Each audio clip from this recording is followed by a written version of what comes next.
السلام علیکم دوستو، آج ہم لوگ ٹاپک میں آئے ہیں اپنے دامن کو بچانا۔ پچھلے زمانے کے واقعہ مفتی سلمان اجہری سے زبان سے سنیں گے کہ ایک شخص اپنے آپ کو کس طرح گناہ سے بچاتا ہے، گناہ میں مولس ہونے سے بچتا ہے۔ آئیے سنتے ہیں مفتی سلمان اجہری کے زبان سے۔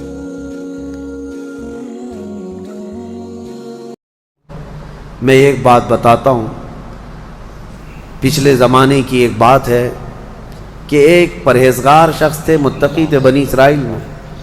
ایک خاتون جو فحش کاموں میں ملوث رہتی تھی، استغفر اللہ، طوائف تھی یا جیسی بھی، استغفر اللہ۔ وہ آئی اس عابد کے پاس۔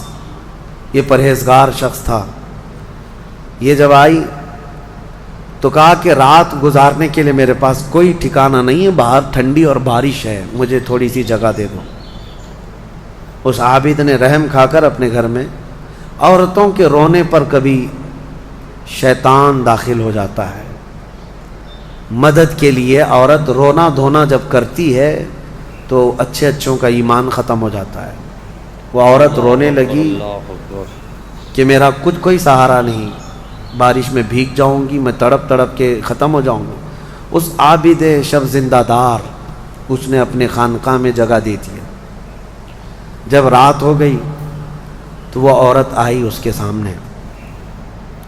سامنے آئی اور عریانیت کے ساتھ عجیب و غریب حرکتیں کر کے اس کو گناہ پر ابھارنے لگی۔ وہ عابد تنہا تھا۔ وہ قریب آیا، اس کے بعد پوچھا کیا چاہتی ہے؟ کہا چل کوئی نہیں ہے، رات میں کوئی نہیں ہے، ہم لوگ اپنے جسموں کی سکون حاصل کر لیں۔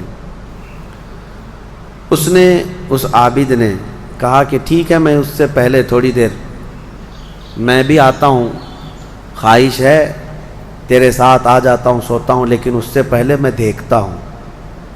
اس نے کیا کیا، گھر میں جو چراغ جل رہا تھا، بہت اس وقت مشعل جلائے جاتے تھے، کرنٹ تو نہیں، لائٹ نہیں، مشعل جو جلائے جاتے تھے، اس نے وہ مشعل کو قریب کیا، پہلے اس میں اپنی انگلی لگایا تو چمڑی جل گئی، ہاتھ جھٹکنے لگا۔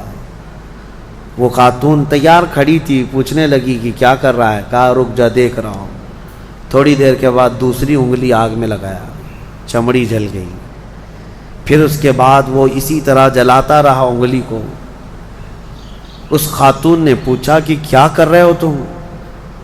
اس عابد نے کہا میں دیکھ رہا ہوں، اس آگ کو میں برداشت کر سکتا ہوں تو پھر ٹھیک ہے، میں یہاں مزے بھی کر لوں گا، اس لیے کہ جہنم کی آگ اس سے 70 گنا زیادہ تیز ہے، میں نے سنا ہے۔ دیکھ رہا ہوں کہ یہاں کی آگ میں برداشت کر پاتا ہوں۔ 2 انگلیاں سامنے کیا، 3 انگلیاں کیا، 4 انگلیاں جب مشعل میں لگایا تو پورا چمڑا جل کر کے صرف انگلیوں کی ہڈیاں کالی ہو کر رہ گئی، ہاتھ پورا چمڑا لٹک گیا، پورا ختم ہو گیا، ہاتھ پورا جلا رہ گیا۔ وہ عورت چیخ مارنے لگ گئی کہ کیا کر رہا ہے، چمڑے کے جلنے کی بو آنے لگ گئی۔ اسی اثنا میں وہ عورت چیخ مار کر کے باہر نکلتی ہے کہ بچاؤ مجھے، بچاؤ، یہ پاگل ہو گیا، پاگل ہو گیا۔ بادشاہ کی پولیس وہاں سے گزر رہی تھی، آئی اور اس نے پوچھا کہ کیا ہوا ہے؟ کہا کہ اس عابد نے میری عزت پر حملہ کر دیا۔ تو پولیس اندر گھس گئی، دیکھا تو یہ بیٹھا ہوا تھا۔ اب آؤ دیکھا نہ تاؤ، حملہ کر دیا اس پر۔ لوگوں کو باہر پتہ چل گیا کہ ایسا ایسا ہوا ہے۔ ایک عورت آئی تھی اور اس پر عابد رات کو تنہائی میں اس کے ساتھ منہ کالا کر رہا تھا۔ تو لوگوں نے مارنا شروع کیا، اتنا مارا کہ وہ عابد مر گیا، انتقال ہو گیا، ختم ہو گیا۔ اب مسئلہ یہ ہے کہ اب لوگوں میں یہ بات پھیل گئی کہ اتنے سالوں جس کو ہم نے عبادت میں دیکھا تھا، وہ ایک عورت کے چکر میں آخری وقت بہک گیا اور منہ کالا کر لیا۔ اب اس کے بعد اس کو اٹھاتے ہیں، اٹھا کر کے قبرستان میں جب دفن کرنے کے لیے رکھا گیا، قبر میں جیسی رکھتے ہیں، اس قبر میں تیز خوشبو بھر چکی ہے، ہر جگہ سے خوشبو کے جھونکے آ رہے ہیں۔ لوگوں نے کہا یہ بدکار آدمی کی قبر میں اتنی خوشبو کہاں سے آ رہی؟ اس کو دفن کر دیا اور یہ بات مشہور ہونے لگ گئی. بادشاہ خود بھی آیا, پوچھا یہ کیا مسئلہ کیا ہے؟ تو لوگوں کو جب یہ بات سمجھ میں نہیں آئی تو علماء کو بلایا گیا اور پوچھا گیا کہ کیا مسئلہ ہے. کہا گیا کہ یہ بدکار نہیں ہو سکتا, یہ اللہ کی رضا میں انتقال کیا ہے. اس خاتون کو پکڑ کر لایا گیا, پوچھا گیا کہ کیا کیا معاملہ ہوا تھا, سچ بتا. اس عورت نے بتایا کہ اس کا کوئی مسئلہ نہیں تھا, یہ ڈرتا رہا اللہ سے اور آخرت سے ڈرتا رہا, اور رات میں یہ بیٹھ کر کے اپنی انگلیاں جلا لیا تھا, اور یہ کہتا تھا کہ میں دیکھتا ہوں دنیا کی آگ سے میں برداشت کر پاتا ہوں تو ٹھیک ہے میں تیرے ساتھ مزہ کروں گا, نہیں تو پھر آخرت کا عذاب اس سے بھی بڑا سخت ہے.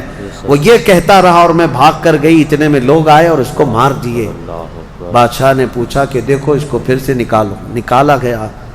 اس خاتون کے بتائے ہوئے اعتبار سے جب دیکھا گیا تو اس کا ہاتھ جلا ہوا ویسے ہی موجود تھا, جلا ہوا ہاتھ ویسے ہی موجود تھا جیسے اس عورت نے واقعہ سنایا تھا.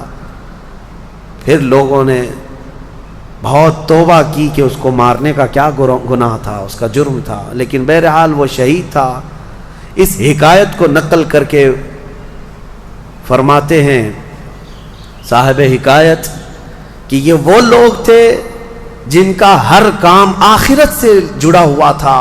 وہ ایک حرکت بھی کچھ ان کو دنیا میں ڈگمگ نہیں کرتی, ان کے پاؤں کو نہیں پھسلا پاتی. کیوں؟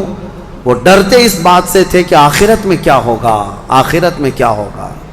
میرے عزیزو, میں آپ کو بتاؤں زنا کی جو سزا ہم نے بتائی تھی, اس سے قبل بھی میں نے بتایا, کوڑے مار دیے جائیں 100 یا سنسار کر دیے جائیں, یہ آخرت میں دی جانے والی سزا کا 100واں حصہ ہے.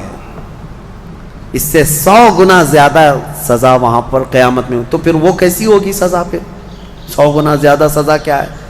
اسی لیے فرمایا گیا جہنم کا ہلکا عذاب. پوچھا گیا حضور سے سب سے کم عذاب کیا ہوگا, سب سے کم کسی کو عذاب دیا جائے گا اگر دوزخ میں تو کیا ہوگا؟ فرمایا گیا کہ اس کو آگ کی جوتیاں پہنائی جائیں گی جس کی گرمی سے اس کا بھیجا پک کر کے ابل رہا ہوگا. یہ سب سے ہلکا عذاب ہے دوزخ کا.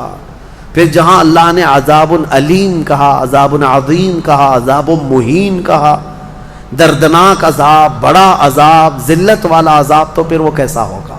بہرحال خلاصہ کلام میرا یہ ہے, آج ہم نے تلاوت میں یہی پایا کہ اے لوگو تم آخرت کے تصور پہ جیتے رہو, دنیا فانی ہے, دنیا فانی ہے. حساب کا ایک دن آئے گا. فَمَنْ يَعْمَلْ مِثْقَالَ ذَرَّةٍ خَيْرًا يَرَهُ وَمَنْ يَعْمَلْ مِثْقَالَ ذَرَّةٍ شَرًّا يَرَهُ. اللہ فرماتا ہے جس نے رائی کے دانے کے برابر نیکی کی وہ بھی دیکھے گا قیامت کے دن, اور جس نے رائی کے دانے کے برابر برائی کی وہ بھی قیامت کے دن دیکھے.